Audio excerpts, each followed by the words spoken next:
First of all, we are to do it diligently. That Hebrew word diligently there means to intensely sharpen. There's a sense of urgency there. No, when we talk about spiritual values, we're not talking about nice little platitudes to tell your children like, be sweet to people, or cleanliness is next to godliness. No. These are urgent truths that have to be communicated. We've got to remind our children that they have an adversary, the devil, who is doing everything he can to destroy every part of their life. We need to be proactive. We need to be intense. We need to sound the alarm. But notice also in verse 7, in teaching us how to teach this truth, he tells us it ought to be in the course of everyday life. The way you communicate spiritual truth to your children is not by bringing them to church just once a week on Sunday morning for a great program of Sunday school and worship. That's important. Don't neglect doing that. But that's not the only thing we're to do. It doesn't mean, pulling out the old family Bible and dusting it off once a week and having a forced devotional time with your children. It's fine to have a devotional time. But what Moses is saying is our spiritual instruction ought to be a part of our everyday life. He says it ought to happen when you sit down at the dinner table, or in some cases when you're in your car in the drive-through through Chick-fil-A, wherever dinner is for you. Use that time to talk about spiritual truth.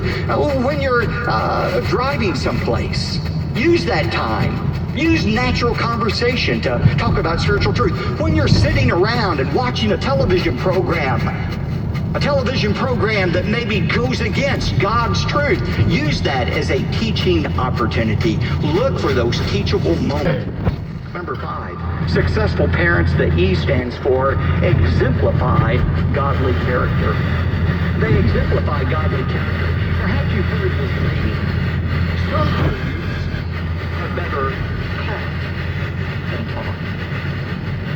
That's true when it comes to spiritual values. Yes, our words are very important, but our words have to be reinforced by our actions. It's not enough to just talk the talk. We have to be willing to walk the walk.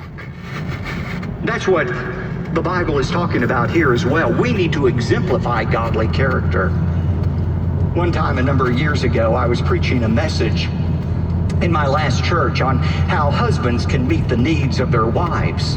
And after the first service, the 8:15 service, I went back to my office to check on something, and I was surprised to find a note from Julia, who was about 11 at the time.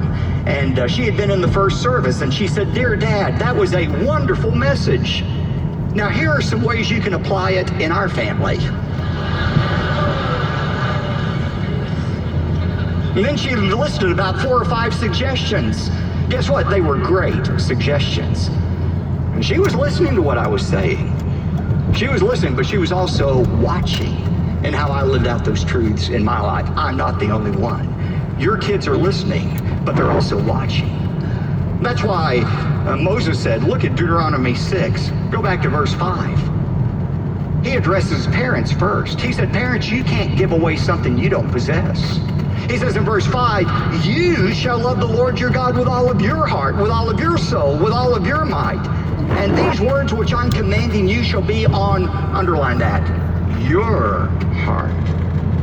And then and only then can you teach them diligently to your children. Make sure that you exemplify godly character. Yes, our children are listening, but they're also watching. Number 6, successful parents seek to discipline their children consistently. Solomon devotes a lot of ink to the subject of the discipline of children in the book of Proverbs. We don't have time this morning to examine everything he says about discipline in the book of Proverbs, but I can distill everything he says about disciplining children with these 3 principles from the book of Proverbs. First of all, Solomon says discipline should begin early in life. In Proverbs 13:24, he says, he who spares his rod hates his son, but he who loves him disciplines him diligently. And there the word diligently literally means at early dawn. If you love your child, you will discipline him at early dawn. Now that doesn't mean you wake your kid up every morning at 5:30 for their daily beating, okay? That's not what he's talking about. The phrase "at early dawn" means early in life. Don't wait until your child is 13 or 14 to try to discipline them. Effective discipline begins early in life. Secondly, discipline should be tailor-made for the child.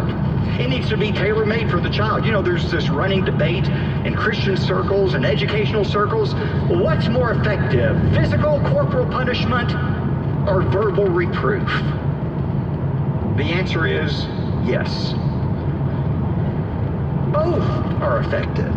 Both are necessary depending upon the child and depending upon the situation. Yes, the Bible does advocate physical discipline. In Proverbs 23, verses 13 and 14, Solomon said, "Do not hold back discipline from the child. Although you beat him with the rod, he will not die. You shall beat him with the rod and deliver his soul from Sheol." Understand what Solomon is saying and not saying. He is not advocating the abuse of children. No parent, no one should ever abuse a child. I believe that hell's hottest flames will be reserved for those who abuse children. That's not just my conjecture. Jesus said, if anybody hurts a child, it would be better that a millstone be tied around his neck and he be cast into the depths of the sea than to face God. Now, we're not talking about child abuse here. What Solomon is talking about is the appropriate physical discipline of a child that's done in love, not out of anger. If it's done correctly, it will not only stop their rebellion against their parents, but against ultimately God. Because you see, parents, a child's rebellion, if left unchecked, unchallenged, will eventually metastasize into rebellion against God that will lead that child into hell. That's why